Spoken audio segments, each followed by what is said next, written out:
Y no sé si alguno de ustedes en alguna oportunidad hizo un curso, los famosos speaker training, son entrenamiento para oradores.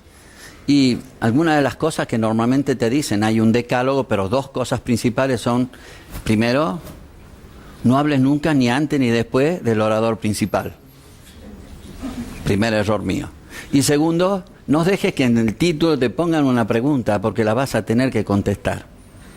Entonces, son los dos desafíos que yo voy a pasar. Es más, le voy a poner más preguntas a todo esto. Estos son mi conflicto de interés.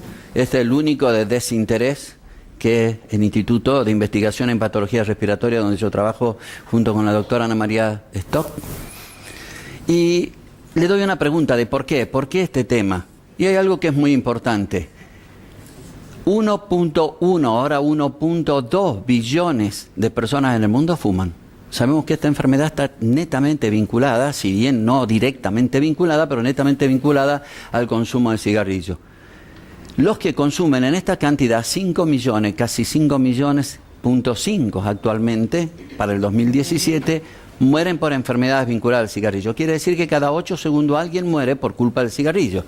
Pero de los que tienen EPOC, tienen que hay 210 millones que están afectados y 3.2 mueren por año. Pero lo peor de todo, el índice que tenemos abajo, que desde el 1990 hasta el 2015, la prevalencia de EPOC aumentó un 44%. Por supuesto que hay mucho sesgo en esto. Primero porque antes hacemos diagnóstico de esta enfermedad en personas por arriba de los 65 años. Ahora lo bajamos a buscarlo a los 40 años. Y segundo que aumentó muchísimo, y sobre todo en las mujeres, el consumo de cigarrillos. Así que la causa la tenemos. Ahora tenemos en la Argentina nuestra propia prevalencia. Ven que es bastante parecida a la que existe en el mundo. Tenemos 14.5 de personas, si bien ha sido un estudio bastante sesgado porque no se hizo en toda la Argentina y porque se hizo como en Buenos Aires, en 3 lugares diferentes, como si fueran una provincia diferente, pero se hizo en Mendoza, se hizo en Córdoba, ¿no es cierto?, que tiene muchísimo que ver. Me hubiera gustado que se hagan también este tipo de estudios para evaluar la prevalencia en aquellas provincias que tienen leyes fuertes contra el tabaco y que las tienen de hace más de 10 años. Entonces podríamos haber sacado alguna conclusión de qué es lo que pasó, ¿no es cierto?, con el desarrollo de esta enfermedad al disminuir el consumo, pero no se lo hizo. Esta es la definición actual. No sé, lo veo a Ramoncito El Chapar aquí, y me acuerdo cuando hace 20 o 30 años atrás, lo que hoy nos postulamos con la fibrosis pulmonar ocurrió con el EPOC, era nefasto. Cada paciente que venía con este tipo de diagnóstico decimos, no tenemos que darle. Imagínense, había solamente salbutamol y ¿qué más? ¿No? Hipatropio. Era lo único que teníamos para darle. Y no sabemos si darle en forma consecutiva 4 veces por día o darle a demanda, PRN. No lo sabíamos. Y aparte era una enfermedad donde claramente nos decían que estos pacientes tenían una obstrucción y esa obstrucción era fija, que no tenía respuesta al broncodilatador. Entonces, ¿para qué caracho le dábamos broncodilatadores? Bueno, la verdad que de haber estado con ese pensamiento equivocado, la certeza vino después porque la enfermedad es mucho más que eso. Y hoy por hoy vemos cosas que son muy importantes. Primero,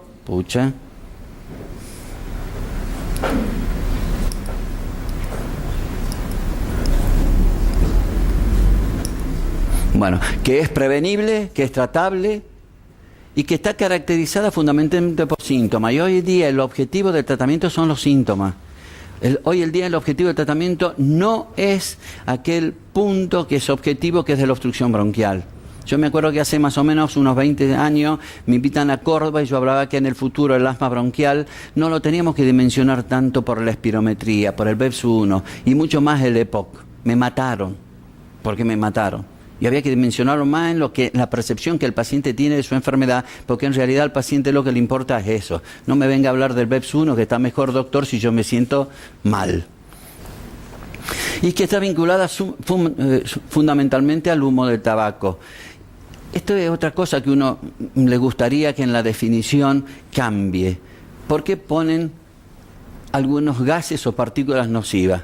Y bueno, y algunos le dirán, porque mira, en realidad son solamente el 20-30% de los pacientes que fuman van a desarrollar EPOC, pero si ustedes hacen una mirada al revés de los que tienen EPOC, el 90% son fumadores. Entonces está claramente vinculado.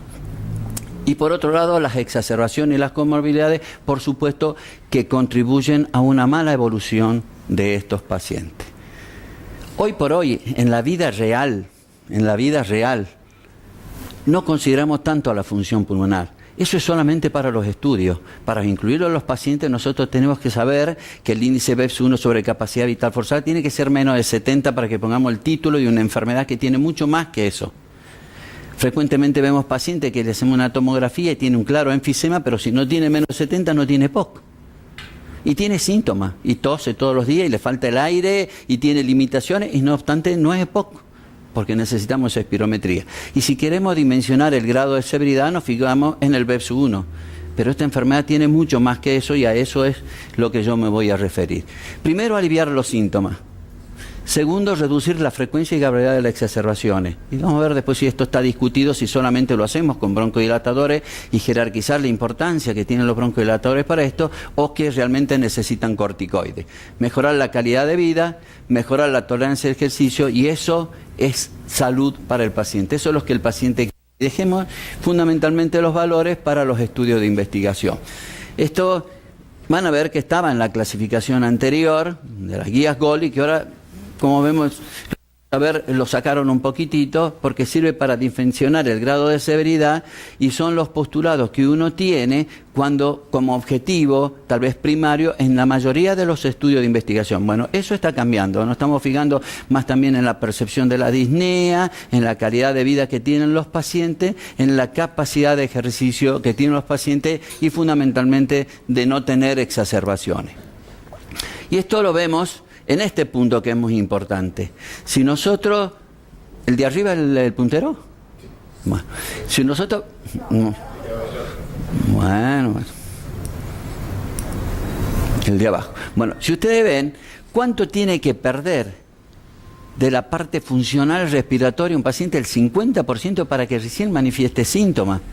Y recuerden que estos pacientes no son grandes perceptores de sus síntomas, no tienen la percepción que tienen que tener fundamentalmente la disnea. Se acostumbran a vivir en un estrato de calidad de vida que está por debajo del que se merecen. Se autolimitan. Y cuando le preguntan si realmente le falta el aire, le dicen que no, pero ¿qué caracho hacen? Nada, se han autolimitado. Y van a ver que la mayoría de las veces cuando cae tanto, hasta el 50% a la función pulmonar, recién empiezan a percibir síntomas. Yo le diría tarde. Entonces hay que evaluarlo mucho antes. Y en este estudio, que recolectó más de 2.400 pacientes, van a ver que la disnea, dentro de todos los síntomas que tienen estos pacientes, tos, expectoración, la percepción de falta de aire es la más importante de todas, a punto tal que un 72.5 la refirió, ya sea que tenga manifestaciones clínicas, sean leves, moderadas, severas o muy severas. Pero en total el 72% tenía como síntoma principal. Y eso es lo que tiene que apuntar en realidad el tratamiento. Y otra cosa que es muy importante, dentro del concepto de la disnea, ustedes recuerden que es la percepción de falta de aire, o que de pronto el paciente perciba que está sintiendo, haciendo de algo del punto efectivo su propia respiración. Pero desde el punto de vista del contexto de lo que es esta enfermedad, lo que significa el crecimiento de la disnea a través del tiempo, no es un círculo vicioso, sino que en realidad una espiral que va cada vez cayendo más en la incapacidad que tiene el paciente para hacer cosas. Se va autolimitando y de pronto esto es sinónimo de un deterioro de la calidad de vida, de la incapacidad o de la discapacidad y hasta la invalidez. Y tenemos un punto de corte, que lo vamos a ver cómo evaluamos, que es cuando dimensionamos a la disnea a través de una escala de la disnea, que es de la Medical Research Council, que es un punto de corte que es 2. Y vamos a ver que es importante por lo siguiente, porque lo podemos evaluar fácilmente en nuestros consultorios con una simple pregunta, y la mayoría de las veces lo dejamos esto solamente librado para los estudios de investigación. Y lo otro es el CAT. Veamos, no sé, para recordarle a alguno, que el punto más importante de todo, este es el 2. ¿Por qué? ¿Por qué el punto de inflexión a partir del cual yo estoy autorizado a darle un medicamento, o dos, o no darle nada, o darle muy poco? Y yo creo que esto no es tan importante. ¿Por qué? Porque si una persona camina más lentamente o puede detenerse en un tramo determinado, a estos pacientes cuando lo investigamos, ellos solamente se comparan con ellos mismos por la autolimitación. No se comparan con una persona de la misma edad que no tiene ningún problema y que no percibe esto. Entonces hay que explicarle cuando uno le interroga si realmente cómo se siente comparado con otra persona de la misma edad que no tiene su problema. Si no, estamos fritos. Y el punto 2 es bastante importante detectarlo. La mayoría de las personas tienen 2. Si tienen 2, merecen tratamiento. Y con respecto al CAT, no sé si alguno de ustedes utiliza frecuentemente el CAT o solamente lo utilizan para los estudios de investigación. O tiene su secretaria, cuando entra un paciente con EPOC, se lo da para que marquen y vean cómo están. No. Bueno, muy bien. Pero si ustedes quieren dimensionar esto, los primeros puntos, si tiene tos o no tiene tos, si tiene flema o no tiene flema, si tiene opresión en el pecho, jamás lo vinculan con la EPOC. Solamente hay 2 puntos que son estos, los del medio, a donde tienen una percepción real de la disnea. Si subir una pendiente o subir un tramo de escalera le produce algún tipo de incapacidad para respirar. Y el segundo punto, ¿no es cierto?, también tiene que ver con cuán limitado puede estar en las actividades. Y eso está midiendo percepción de falta de aire y la capacidad de hacer cosas a través de las actividades. Las cosas son demasiado subjetivas. Y muchas veces tiene miedo de salir de su casa. Por supuesto que hay que explicarle por su enfermedad, porque cualquiera tiene miedo de salir de su casa como está la situación actualmente. Entonces hay que explicarle esto. Y usted va a ver que un CAT que sea más de 10 también es representativo de que yo tome una decisión por medicarlo o no, o por medicarlo con determinado broncodilatador o no. Estoy dando lo justificativo de por qué sí, en la pregunta de esta charla, sí tenemos que darle broncodilatador. Recuerden que en el CAT, cuando ustedes lo toman como un valor basal y lo siguen a través del tiempo, un cambio para que sea clínicamente significativo, para que el paciente lo perciba, tiene que ser mayor de 2. En cambio, en la MRC, lo que tiene que tener solamente el cambio de 1 punto ya es clínicamente significativo. Y esto es lo que nos dejaron las guías GOL ahora, como a ver claramente, separaron un poco, ¿no es cierto? La espirometría no entra dentro del contexto del target o el objetivo de un tratamiento, sí para los estudios de investigación y por supuesto la definición. Y nos fijamos en 2 detalles que son netamente clínicos, que son fáciles de dar. Preguntarle a un paciente si tuvo exacerbaciones y decirle de qué se trata esto en el año previo y cuánto las tuvo, es fácil de dimensionar eso. Y también es fácil de dimensionar en estos 2 puntos la manifestación clínica primordial que tiene el paciente, como vimos, que es la percepción de la falta de aire, la disnea. Y entonces vemos, lo dividimos a este punto en hacia la derecha, lo que ustedes tienen en la pantalla hacia la derecha, aquello que es tratable de una manera, y por así decirlo, lo que está a la izquierda, cuando los valores están puntuados hacia la izquierda, realmente si lo trato con poca cosa, y vamos a ver eso. Los grupos B y D son claramente sintomáticos, son los que tienen un valor de CAT alto, son los que tienen un valor, ¿no es cierto?, de la escala de la disnea, de la MMRC, alto. Y esto, hubo un estudio muy importante, no sé si alguno de ustedes lo conoce, pero fue en el año 2011, que es un estudio que llevó 3 años, que es el estudio Eclipse, a donde Álvaro Acusti, dijo algo que es muy importante, sacó un montón de datos de esto y lo evaluó y encontró que justamente en el grupo B y D el pronóstico era malo, era bastante malo. Es decir, que la percepción de la disnea para los pacientes era muy importante en la progresión de su enfermedad, ¿no es cierto?, y en el índice de mortalidad. Y nosotros siempre quedamos con esto atado, que era la exacerbación. Y con el BEPS-1, peor BEPS-1, peor evolución. Cuando más se exacerbe, más cae el BEPS-1. Y menor BEPS-1, peor exacerbación. De hecho, dijimos en algún momento, frenemos la caída del BEPS-1 y tal vez estos pacientes sobrevivan. Y hoy por hoy, solamente 2 gestos terapéuticos han aumentado la sobrevida de estos pacientes. Uno, dejar de fumar y otro, la oxigenoterapia. En los dos extremos puntuales que tiene esta enfermedad. Bueno, yendo un poquitito más lo que es el tratamiento óptimo, tiene que ser óptimo y tiene que ser temprano. Porque una persona que no tenía percepción de su falta de aire, pero tiene una neta actividad, que podía practicar algún tipo de deporte dentro de lo que pueden tener estos pacientes, y de pronto ya no lo puede practicar porque le falta el aire, no es lo mismo que aquel que directamente al vestirse le falta el aire. Pero esto no quiere decir que al primero yo no lo trate y al segundo caso, porque no se puede vestir, realmente lo trate. Probablemente el tratamiento tiene que ser mucho más precoz de lo que pensamos. Y los objetivos de tratamiento, hoy por hoy, de acuerdo a las guías, ya no hay ningún valor objetivo como el BEPS-1. Busca los síntomas. Y aclara, no tan solo en el reposo, sino también en el esfuerzo, porque es importante para la calidad de vida del paciente. Mantener a los pacientes activos y estables es calidad de vida y reducir las exacerbaciones. Y ven que son detalles clínicos, claramente lo podemos hacer en nuestro consultorio. Y para eso tenemos todo esto. Es decir, para los que son todos neumonólogos, que son clínicos, que pueden estar aquí, esta es la oferta de medicamentos que tienen ustedes. Es mucho más que para la fibrosis pulmonar idiopática, mucho más que para la hipertensión arterial y tanto como para el asma bronquial. Así que en eso salimos ganando, ¿no? Lo hecho es que ya ahora no hay tanta colaboración, no importa que los recetemos todos de una sola vez. Pero lo voy a decir, saquemos todo esto.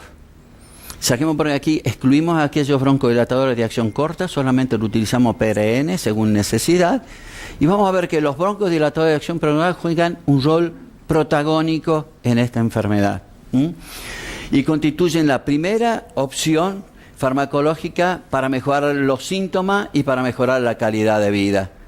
Y hay una evidencia un poquitito creciente a partir de un estudio que es del laboratorio Novartis, que es el estudio FLAME, donde demostraron que utilizar 2 broncodilatadores eran suficientes como para disminuir las exacerbaciones del grado leve, moderado o severo. Eso lo podemos discutir y nos vamos a quedar discutiendo si eso excluye completamente a los corticoides inhalados dentro del tratamiento para disminuir las exacerbaciones.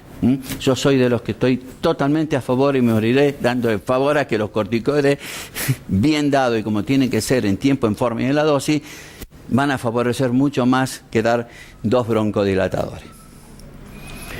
¿Y esto a qué viene? De los broncodilatadores de acción prolongada. Imagínense, nosotros venimos de una etapa donde damos un broncodilatador, cualquiera sea, un SABA, o un anticolinérgico de acción corta, lo tenemos que dar 4 veces. Y van a ver que al final, ¿no es cierto?, de las 24, el tiempo del día, el valor del BEPS-1 y el calibre de la vía aérea sigue estando bajo. Es decir, que hay momentos que nosotros no nos tenemos protegidos de la broncodilatación. Es transitoria. Tenemos picos y tenemos valles. Después lo mejoramos un poquitito dándolo 2 veces por día y dejamos este valor más alto a donde da una espirometría BEPS-1, ¿no es cierto? Valle significa que es aquella que nosotros en cierta forma dimensionamos 24 horas después que le dimos el broncodilatador. Y esto quiere decir que durante todo el tiempo estuvo más o menos parejito.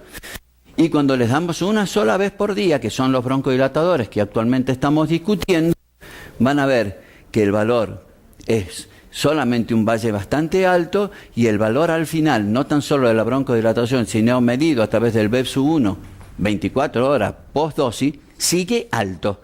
Y los que estamos en investigación, bueno, aquí está Alicia, que investiga bastante, se dan cuenta que los nuevos broncodilatadores no tan solo que duran 24 horas y mantienen la broncodilatación 24 horas, sino que tienen un pico de acción inmediato, entre los 5 y los 10 minutos, y uno tiene que aclararle a los pacientes que no lo utilicen como medicación de rescate, porque se sienten bien rápidamente.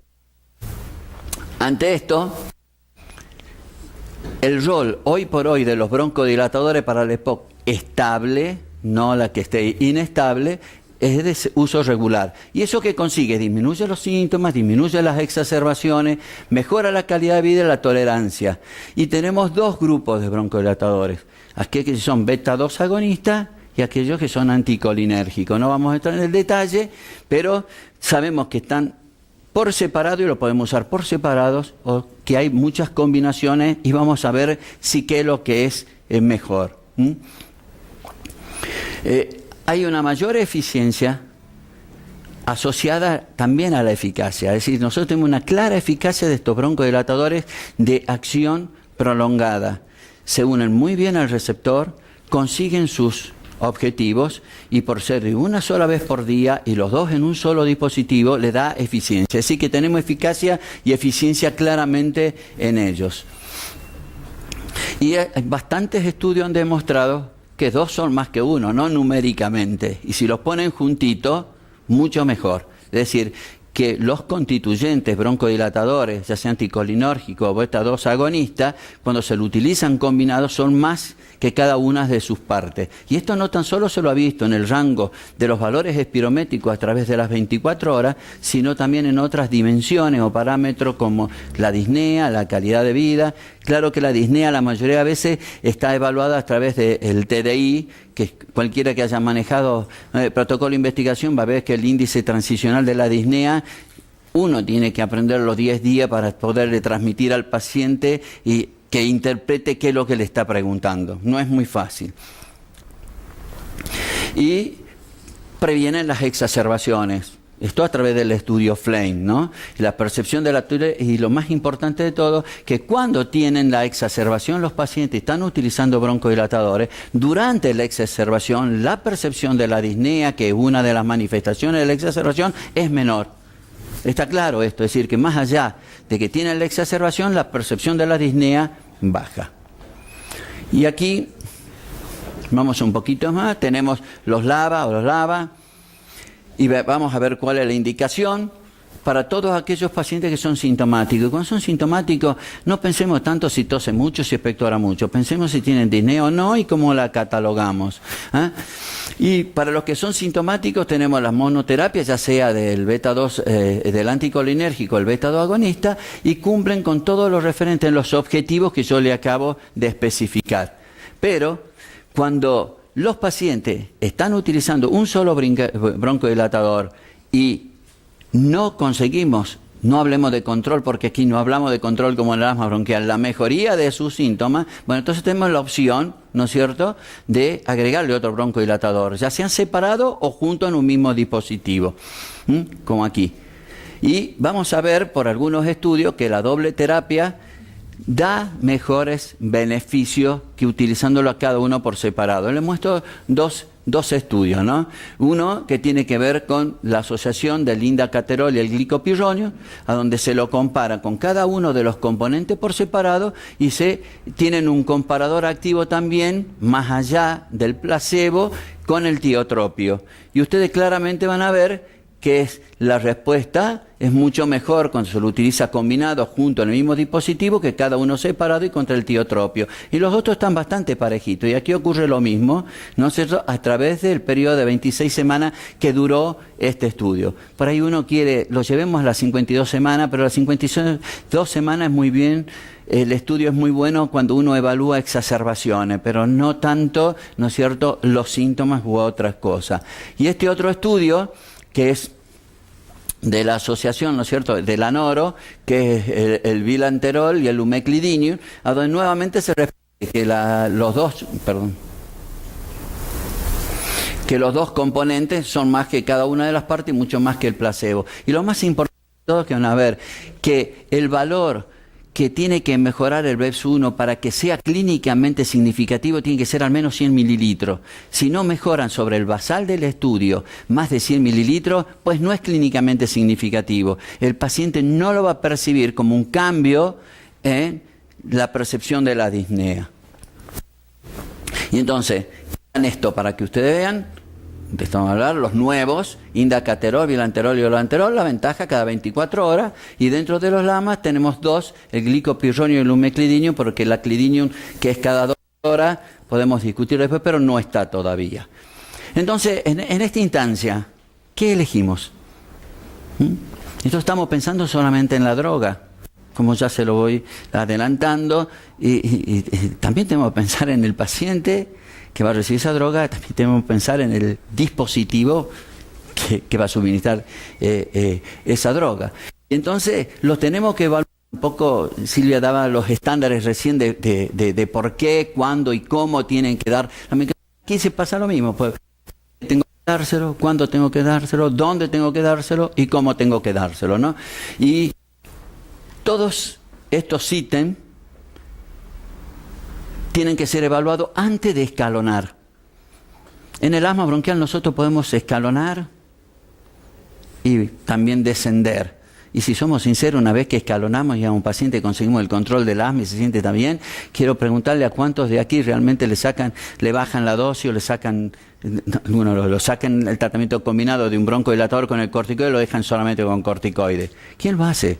El paciente dice, doctor, devuélvame la medicación que me estaba dando. Bueno, aquí, mucho más. Una vez que escalonan, no piensen que van a desandar el camino. Es decir, que quedan con el valor siempre para arriba. Y aquí lo que quiero que vean es que las preferencias y respuestas del paciente y el adecuado dispositivo para ese paciente. Nos imaginemos, y ustedes deben ver pacientes que vienen por ahí de la consulta general, de los clínicos, de los médicos de cabecera, de los médicos del PAMI con un aerosol. Y el paciente dice, pero yo noto algo extraño en este paciente, es parkinsoniano. A ver, ¿cómo caracho puede hacerse una inhalación? ¿Cómo caracho puede coordinar? Imposible. Bueno, le demos un inhalador de polvo seco y me fijo bien y tiene una parálisis facial. O claramente me dijo, doctor, yo no tengo la capacidad para succionar a través de la boquilla el mate porque no tengo fuerza, no tengo capacidad inspiratoria. ¿Cómo caracho entra esto? Y eso, que la mayoría de los broncodilatadores, sean anticolinérgicos o beta-2 agonistas, le dan la bondad que solamente con que el 30% llegue a los bronquios, ya tienen una respuesta clínicamente significativa. No necesitan el 100%, solamente con que el 30% llegue. Y la capacidad inspiratoria son de 30 litros por minuto. Es decir, que cualquiera de estos pacientes, por más que tengan un BES1 muy bajo, que es lo que nos fijamos, tienen la capacidad para ponérselo, sobre todo con los polvos inhalatorios.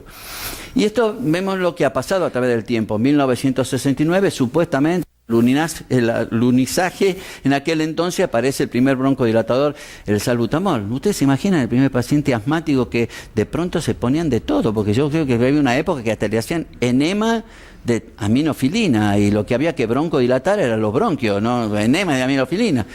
Era, ¿o no, Ramón? Bueno, está bien. Y aparece un inhalador donde se dice ¡puf! Era algo fantástico. Y un largo camino hasta el 2013 donde aparecen los primeros broncodilatadores de acción dual. Está discutido si es dual o no es dual, pero dual en realidad son dos elementos compartidos de acuerdo a algunas de las definiciones, así que se podría tomar. ¿Y qué ha pasado desde el 2013 hasta ahora? Se han comercializado 7 nuevos medicamentos inhalados en la Argentina, 4 nuevas moléculas y 3 asociaciones o combinaciones. Y nos queda esto. Ahora tenemos un montón de cosas más y nuevamente el problema de qué es lo que utilizamos y cómo lo vamos a utilizar. Pero un poco para que ustedes se concentren dentro de lo que son los LABA, tenemos en la Argentina 2, el glicopirronio y el omeclidinio, y le puse en rojo esto porque es importante, porque el único anticolinérgico que en 5 minutos ya tiene efecto broncodilatador. Cuando los anticolinérgicos son más perezosos, demoran mucho más tiempo en empezar a hacer un efecto broncodilatador. Que después se sostengan en el tiempo, bienvenido sea, 24 horas. Pero que sean tan rápidos, solamente el glicopirronio. Y por supuesto, su pareja, el indacaterol. Y el indacaterol también en los 5 minutos ya tiene una espiga de broncodilatación que la ve uno claramente en el BEPS1.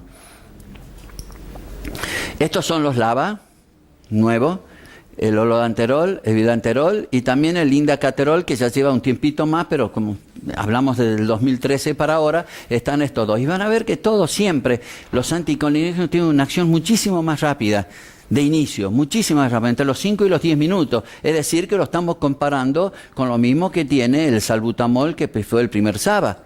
Entre 5 y 30 minutos ya tiene un efecto claro broncodilatador, ya sea para los asmáticos como para los broncodilatadores, como para los pacientes que tienen EPOC. Ahí tienen el nombre comercial y si vamos a las combinaciones, van a ver que hay 3 tipos de combinaciones y son las que todos ustedes conocen. Y hay 2 que son en polvo seco. Por ahí alguno le puede decir, bueno, pero este tiene la capsulita que se siente, que tienen la capacidad de percibirlo, el paciente lo siente, bueno, y que ustedes pueden después detectar que está vacía y que se la hizo efectivamente, pero es como que cargan un revólver de a una capsulita, y no sé cómo será la compliance, la adherencia que pueden tener con eso, a diferencia de esto otro, donde tienen multidosis. Y para aquellos pacientes que no tienen la capacidad de inhalar, bueno, tienen esto de la niebla suave, que es este dispositivo que van a hacer. Y después escalonar. Y yo le dije que una vez que uno escalona, no va a bajar más.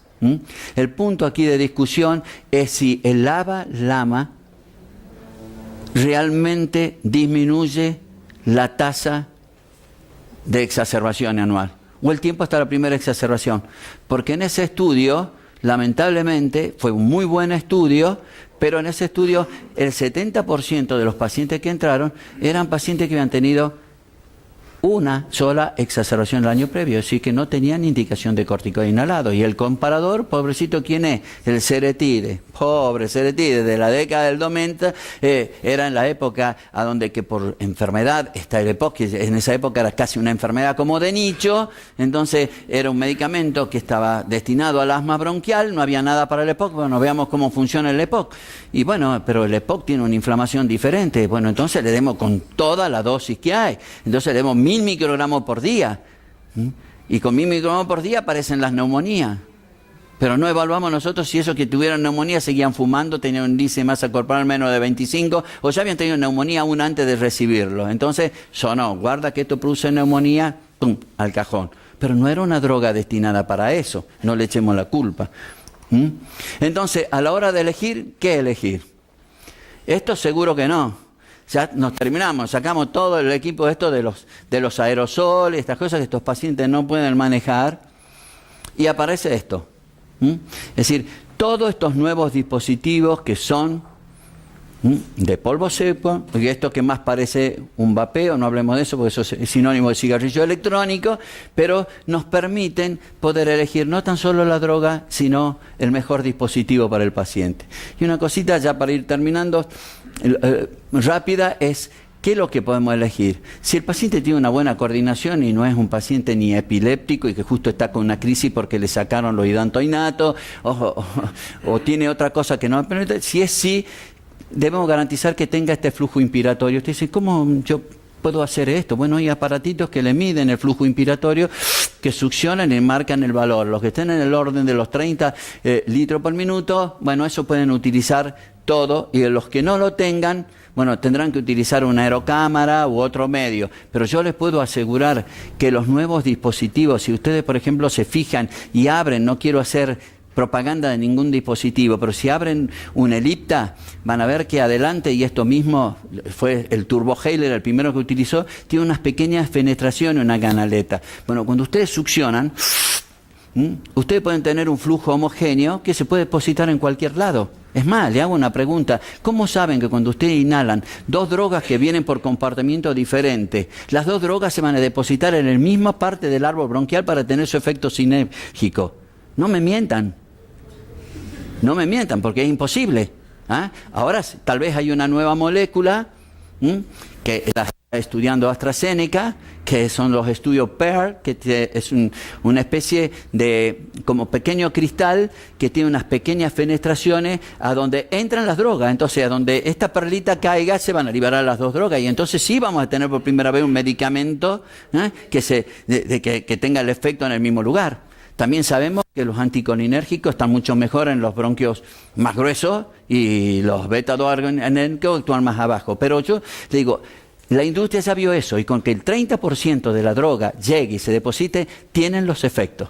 Bueno, ¿qué hicieron con el Ellipta? Esa pequeña fenestración, ustedes succionan y hacen como un mecanismo Venturi. Es decir, entra aire desde afuera, con lo cual le agiliza más la capacidad inspiratoria y genera un flujo heterogéneo que permiten que las drogas se vayan depositando en los bronquios. Eso es fantástico. Es decir, que un punto tremendamente a favor más allá de la droga. Bueno, yo a veces le escucho hablar a Silvia y veo la fibrosis pulmonar, pero me hace acordar tanto a lo que pasaba con EPOC. Nosotros queremos decir, ¿tabaco, EPOC? No es tabaco EPOC, porque hay un montón de personas que no fuman ni tienen EPOC, o se pueden exponer a otra cosa y tienen EPOC. Yo creo que no hay una relación directa. Hay algo en el medio que hace que esta persona que fume termine teniendo EPOC. Hay algo en el medio de que hace una persona que se exponga a determinadas cosas, la conozcamos o no, termine en la fibrosis pulmonar idiopática.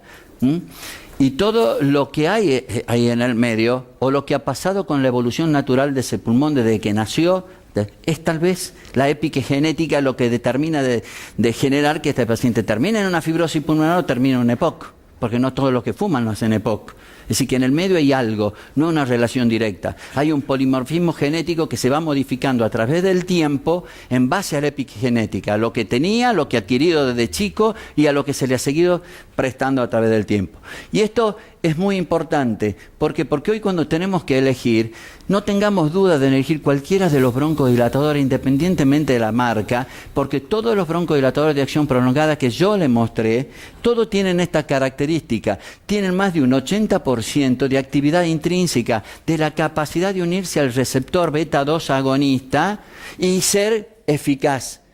¿Por qué? Porque tiene una tremenda, ¿no es cierto?, afinidad por el receptor. Y no es necesario unirse a todos los receptores. Con que se una solamente a algunos, es mucho más efectivo que aquella droga que se une a un montón de receptores y no es tan efectiva. ¿Se entiende? Entonces, la efectividad se lo da la droga, pero la eficiencia se lo da el dispositivo. Y en eso tenemos que elegir. ¿Nuevos broncodilatadores estables hacen la diferencia? Mi respuesta es que sí. Y que hay todos estos